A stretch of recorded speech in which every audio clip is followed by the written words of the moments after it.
what do we really mean when we're talking about youth player development? Everybody talks about player development now, for the professionals, obviously, but at grassroots and organizations, they say it's not about winning.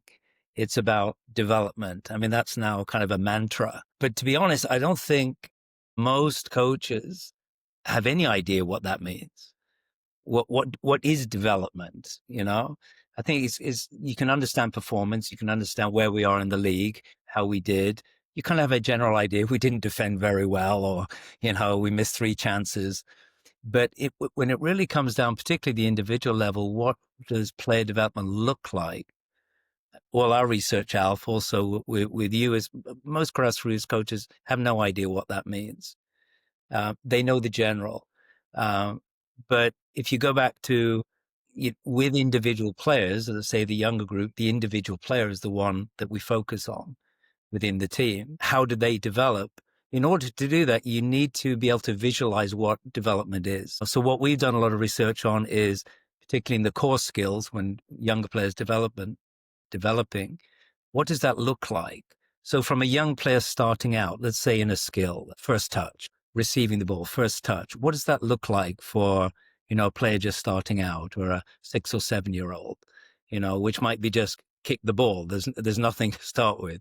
And that's fine. And that's great. They're in the game. They're having fun. That's brilliant. What's the next step? The next step is they actually learn how to receive the ball and not just kick it away and keep it. And then the next step might be, instead of just keeping ball, they move with the ball.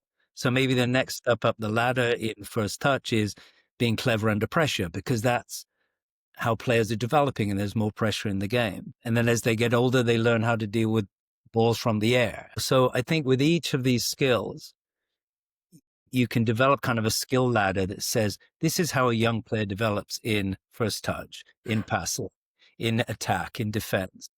So there's kind of a development pathway in a simple way that coaches can visualize. You show them, because once they have that, they can go and look at their players. They can observe their players. Now, if you don't know what development looks like, you can't observe. What are you observing?